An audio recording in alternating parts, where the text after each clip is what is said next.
I am thrilled to announce my first book, The 5 Types of Wealth, is officially available for pre-order everywhere books are sold.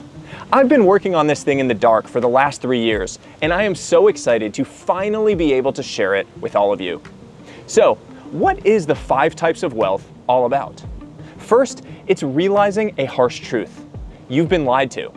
Throughout your life, you've been slowly indoctrinated to believe that money is the only type of wealth. In reality, your wealthy life may involve money, but in the end, it will be defined by everything else. In this book, I offer a new way for you to think about your life centered around the 5 types of wealth: time wealth, social wealth, mental wealth, physical wealth, and financial wealth. A new way to measure what matters, make better decisions, and design your life around the principles and pillars that truly create lasting joy and fulfillment. This book will not give you the answers, because the truth is you already have them within you. It will give you the right questions so that you can uncover and act upon them. No matter where you are on your journey, this book is for you. You're going to find immense value in it. I guarantee it.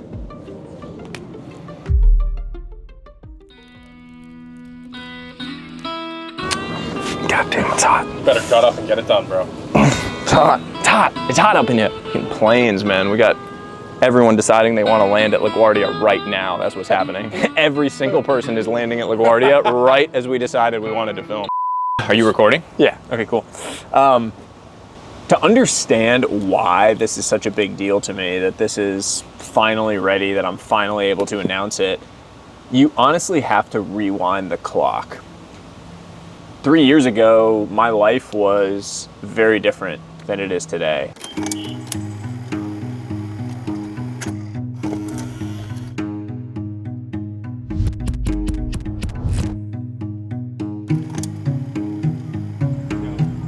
I was marching down a pretty traditional path, working in finance, and it wasn't for me. There's nothing wrong with the traditional path, but it was very clear to me that my energy was not in it. And from the outside looking in, everything about my life suggested that I was winning the game. Mainly that I was getting promoted, making more money, things were going well. But internally, everything was going the wrong direction.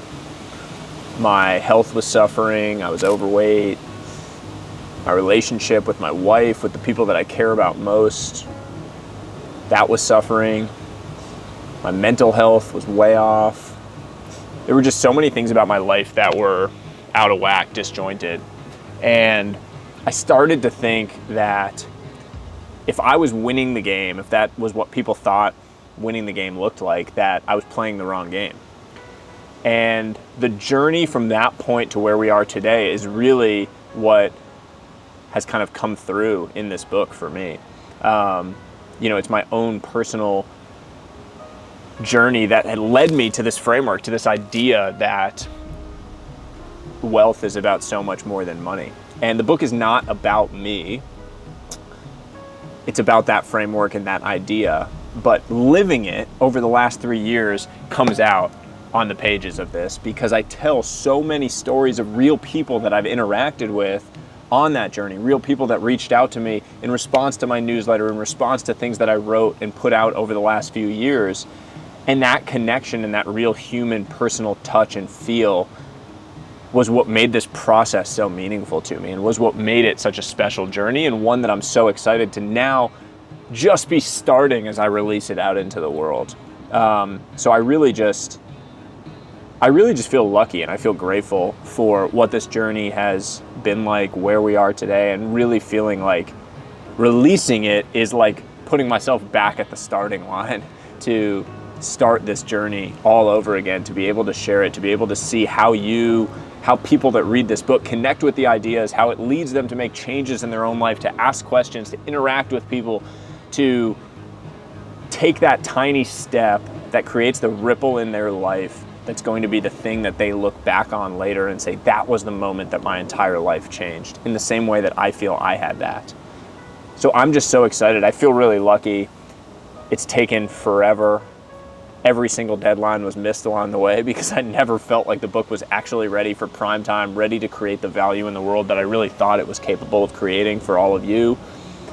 And I'm glad I waited, because at every single stage, every single time that I took a little bit more time to hear more stories, to bring out the emotion more, to think more on the frameworks and ideas, the book got better. The ideas got better, everything got sharper. So I can't wait to see what all of you think about it. And I can't wait to see the ripples that it creates in the world. Mama. Yeah, Mama's over there, that's right. Is she making funny faces at you to try to get you to look cute? All right. So Sahil, what would you say are the most surprising parts or the most surprising things that came up when writing your book? I think the most surprising part for me in writing a book was the lack of a feedback loop along the way being as challenging as it was. And what I mean by that is, if you're used to creating content for social media or even for my newsletter, the feedback loop, both in actual feedback you get and in the dopamine that you get from responses, is almost immediate. I mean, with the newsletter, maybe it's like a day or two between when I write it and when it goes out to the world, but with social media, it's instant. And with a book, I've been working on this thing for 3 years and haven't had a single piece of like real feedback from real audience. And that makes it really hard because your motivation is totally different. You actually have to sit down and write something and spend time and energy and focus knowing that no one is gonna see that piece of writing for years. I mean, the stuff I wrote at the very beginning, it's been 2-3 years since I wrote that before any of you are actually gonna get to interact with it and see it. And so that was really challenging. And it's what a lot of authors will tell you after they write their first book as like the surprising part that was most challenging in the process. I would say the other thing for me was coming back to things I had written in the book 3-6 months later and just, we're getting smoked here, and just cringing at how bad I thought it was and feeling like I needed to change it, update it, go deeper, explore the emotions more, all of those things. I was surprised by, because I never had worked on a project, a creative project, for quite that long.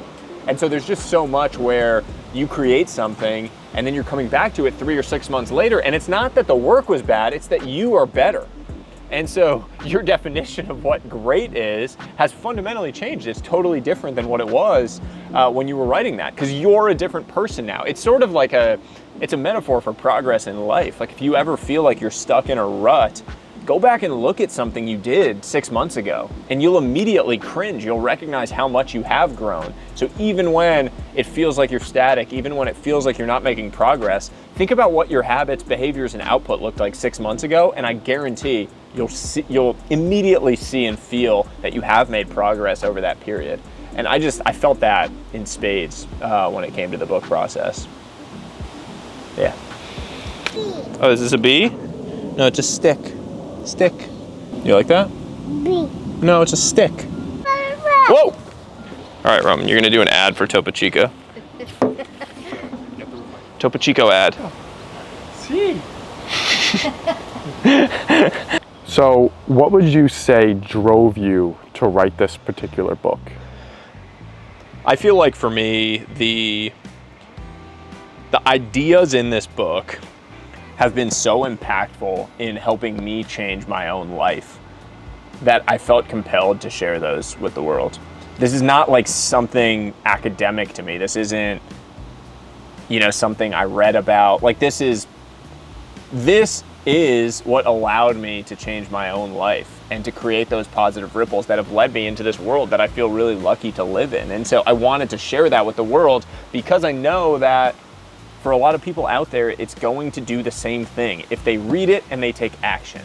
And that's an important point. It's not enough to just consume information. If you're getting your dopamine from consuming information, from gathering more information, that's not enough. You actually have to go and act on one of the things. And I write that in the book, that there's all these things that we hear, read, consume, whatever, wisdom from other people who've experienced this.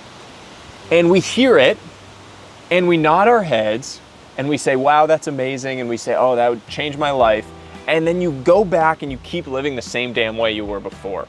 And what I implore people to do after they read this book, or any book, just take one tiny action. It could be the dumbest, tiniest little thing, but just take one tiny action, because if you do that, the momentum that it creates and the change that you'll start to see and the winning feeling that that will give you compounds enormously over long periods of time. So don't get your dopamine from consuming information. Get your dopamine from action. Consume the information. I want you to read this book. I'm not going to say that I don't. I think everyone will be impacted by it. But after you get the information, go and act on one tiny thing. That's embedded into the frameworks that I talk about in the book. There are little action principles, 1 week jump starts throughout the book, things that you can actually go and start doing right away. Choose one and go do it, and I guarantee your life will look completely different within 6 months. Is this a good pose for me?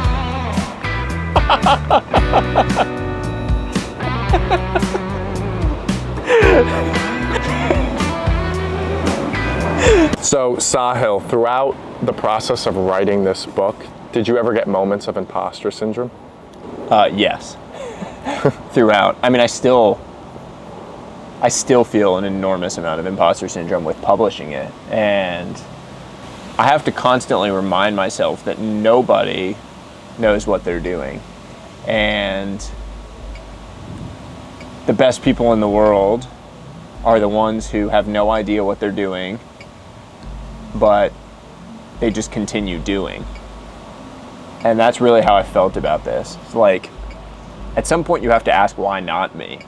You're like, imposter syndrome is all about asking, why me? Like, why do I have the right to do this? Why am I someone that can publish a book? And then at the end of the day, you have to be able to ask yourself, why not me?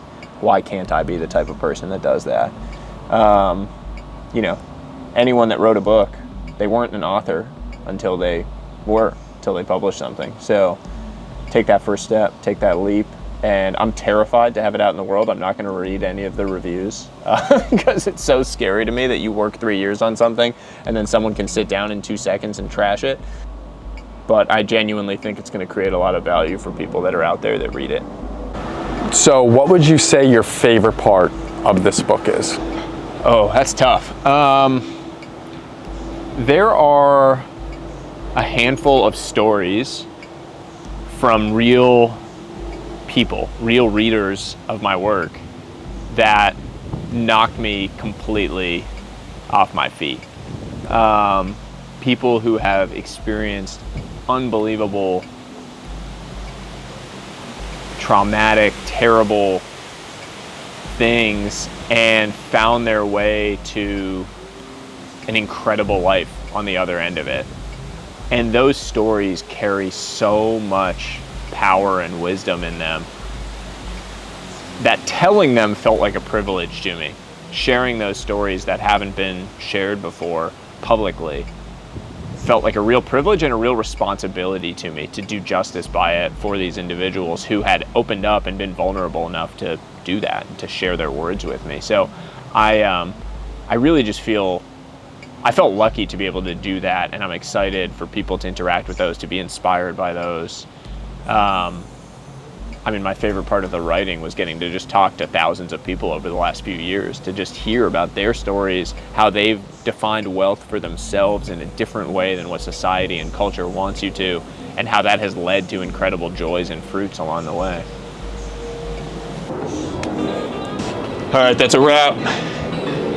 Pre-order the5typesofwealth.com or the link in the comments. That's it for today. And as always, until next time, stay curious. All right. 3 dark days. So hot. All right. You good? 3 dark days. 3 dark days since they locked me away. It's been 3 dark